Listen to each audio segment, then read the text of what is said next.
문법 이론반 첫 시간 출발하겠습니다. 자, 이 시간은 이제 문법 이론이라는 것을 이제 공부를 할 때, 문법이라는 걸 공부할 때, 우리가 나무 하나하나 접근하다 보면은 많이 답답하고 힘들고, 특히 문법 이론을 배우는 나이는 이제 초반이니까, 어릴 때 배우니까 이게 큰 틀을 보지 않으면 공부가 너무 어렵게 되겠죠. 그래서 한 번쯤 이 출발할 때 오리엔테이션 개념으로 어떤 체계가 있는가 한번 생각해보는 시간을 갖도록 하겠습니다. 자, 우리가 그럼 맨 처음에 이제 문법이라는 말의 의미가 뭘까 한번 생각을 해보면, 자, 문법이란 말은 한자로 이제 그럴 문자에 이제 법법자를 써가지고 풀어서 얘기한다면 이 뜻은 바로 문장을 읽고 쓰는, 바로 여기가 포인트가 있는 거고, 그렇게 하는 방법이 바로 문법입니다. 그러니까 이상한 용어를 외운다거나 수학처럼 공식을 외운다거나 그런데 포인트가 있는 게 아니라, 문법 지식은 그래서 그걸 어떻게 읽으라는 건데, 어떻게 쓰라는 건데, 이거랑 연결이 될 때 이 지식의 가치가 있다고 할 수 있습니다. 그래서 최대한 이 강의에서는 그런 관점에서 이 문법이라는 것을 접근하도록 하겠습니다. 자, 그럼 본격적으로 이야기를 들어가서 우리가 문장을 읽고 쓴다라고 했을 때, 그럼 그 문장이라는 건 뭐냐 라는 거를 살펴본다면, 자, 문장이라는 것은 이렇게 크게 명사, 동사, 명사, 그리고 얘를 꾸며주는 형용사, 이렇게 써 있을 거라는 거예요. 지금 이제 내가 필기를 해놨지만, 우리가 흰 바탕에 검은색은 종이요, 흰색은 종이요, 검은색은 글자요 이렇게 할 때 그 검은 글자들이 알고 보면 이런 요소로 돼 있다는 겁니다. 그럼 이제 그 검은 글자들을 우리가 주어로 판단해주고 동사로 판단해주고 하는데 필요한 지식이 문법이라는 겁니다. 그러면 문장이라는 게 이렇게 돼 있는데, 그러면 이 검은 글자들을 내 눈으로 이제 주어로 읽어줘야 되고, 그럴 때 필요한 지식이 문법이라고 했을 때, 그러면 우리가 이 말을 먼저 정리를 해야 되겠는데, 그럼 우리가 주어라는 건 뭐라고 하는 걸 주어라고 하냐? 누구누구가, 있느니가 라는 걸 붙여서 해석하게 되는 그 명사, 그러니까 그 명사는 이 문장의 요소이고, 그걸 그렇게 있느니가를 붙여서 해석을 해줄 때 그 명사가 그 문장에서 주어 역할을 한다. 근데 그 성분은 뭐다? 명사다. 이렇게 얘기가 될 수 있겠죠. 또 그 문장은 이제 또 동사가 있는데, 동사는 당연히 동사라는 품사를 가진 단어만 올 수가 있겠죠. 그 다음에 목적어라는 것은 이제 을을 붙여서 해석하는 명사를 우리가 목적어라고 해줍니다. 명사를 꾸며주는 거를 형용사라고 하겠죠. 그럼 우리가 해석을 할 때, 해석이라는 거 쉽게 말하면 뭐냐? 읽는다는 게 뭐냐? 이 주어, 동사, 목적어를 찾는 거예요. 그러니까 그 주어, 동사, 목적어에 해당하는 단어, 즉 명사, 동사, 명사, 형용사를 파악해줘서, 아, 이 명사는 여기서 주어야, 이 동사는 여기서 동사야 라는 거를 내 눈으로 판단해주는 게 바로 읽는 것이고 해석이라는 거죠. 아, 문장이라는 게 주어, 동사, 목적어를 찾는다 라는 거 이제 알겠습니다. 그러면 다시 한번 문제가 뭡니까? 아니, 저는 명사가 뭔지 모르겠어요. 동사가 뭔지 모르겠고 형용사가 뭔지 모르겠습니다. 어떤 걸 명사를 읽어야 되고 어떤 걸 형용사를 읽어야 되고 이걸 모르겠어요 라는 게 다시 나오겠죠. 그러면 우리가 어떤 걸 명사로 읽을 수 있는지, 어떤 거를 형용사로 읽을 수 있는지, 어떤 거를 동사로 읽은지를 알면, 아, 이게 문장에서 명사네, 아, 그러면 이게 주어겠네 라는 판단으로 이어질 수 있겠죠. 그러면 우리가 문장을 읽을 수 있겠고, 바로 여기에 필요한 지식들이 문법이라는 겁니다. 여기까지 됐죠? 그럼 이제 하나씩 뭐를 명사로 읽을 수 있고, 뭐를 형용사로 읽을 수 있고, 뭐를 동사로 읽을 수 있는지 하나씩 살펴보겠습니다.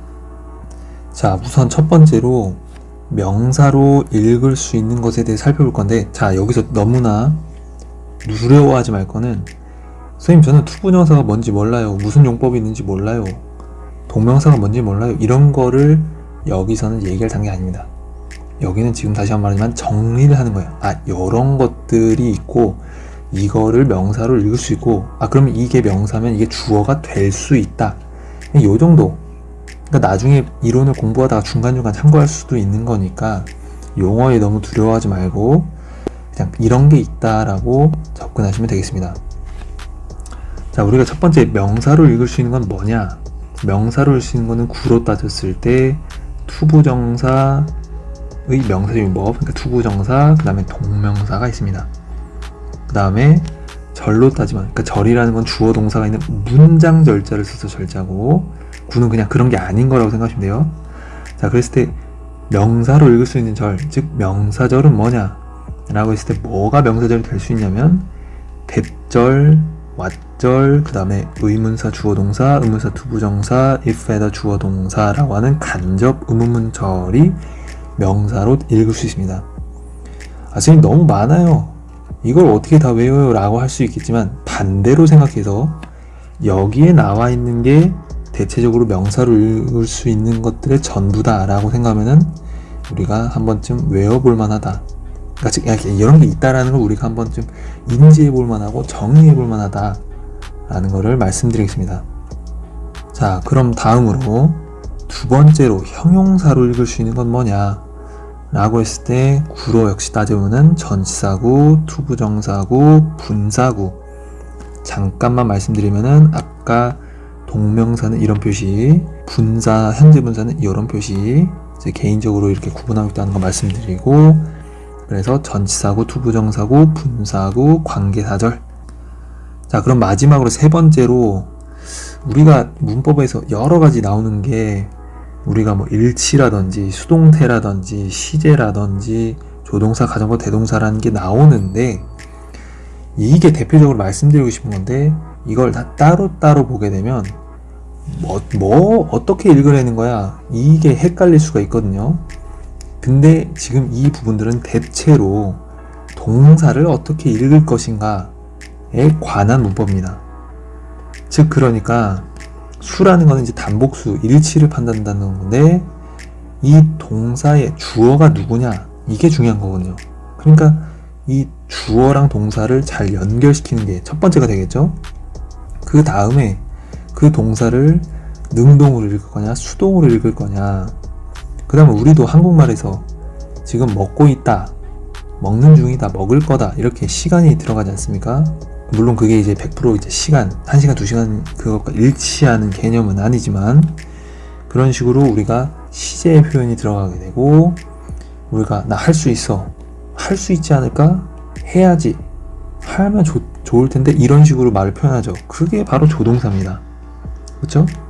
그 다음에 가정법, 뭐뭐 한다면, 옛날에 그랬다면, 그 전에 그랬다면, 옛날에 그랬는데 지금은 할 수 있을까? 이런 것들 그 가정법이죠. 다음 대동사까지, 이건 출제가 많이 돼서 한번 넣어봤습니다. 자, 다시 정리하면 이거 문법이라는 거는 문장을 읽고 쓰는 방법이다. 즉 문법은 어떻게 읽느냐와 연결되는 게 굉장히 중요하다. 그럼 문장이 뭔데? 이렇게 생각을 해봤을 때 문장이라는 거는 대체로 이렇게 명사, 동사, 명사, 형용사 이렇게 쓰여 있는 거다. 자, 라고 했을 때 근데 내 눈에는 이건 흰 건 종이고 검은 건 글자로 보이는데요 라고 했을 때 그러면 이 글자에 의미를 부여하는 거, 즉 얘를 주어로 읽어주고, 즉 은는이가를 붙여서 해석해주고, 했다로 해석해주고, 뭐뭐를 붙여서 해석해주고 하는 게 읽는 능력이다. 근데 그렇게 주어, 동사, 목적을 찾으려면 뭐를 주어를 읽을 수 있는 거고 뭐를 동사를 읽을 수 있고 뭐를 형용사를 읽어야 되는지 이거를 판단할 지식이 필요한데 그게 문법이라는 거고, 그러면은 우리가 한 번쯤 이거를 처음 시간에 따졌을 때는 많아 보여도 나중에 왔을 때는, 그러니까 즉 투부정사, 동명사 이런 것들 하나하나 배우고 나서 다시 돌아오면 이게 여러 맥락에서 배웠던 거구나 라는 걸 정리할 수 있다는 거고, 그런 의미에서 우리가 어떤 걸 명사를 읽을 수 있는지, 어떤 걸 형용사를 읽을 수 있는지, 어떤 걸 동사를 읽을 수 있는지 이런 걸 한번 정리해봤고, 그럼 그걸 알면 얘는 주어를 읽을 수 있어, 이렇게 판단이 될 수 있다 라고 하는 거를 반복적으로 말씀드리면서 이번 시간 문법을 체계적으로 이해하는 방법에 대해서 살펴봤습니다.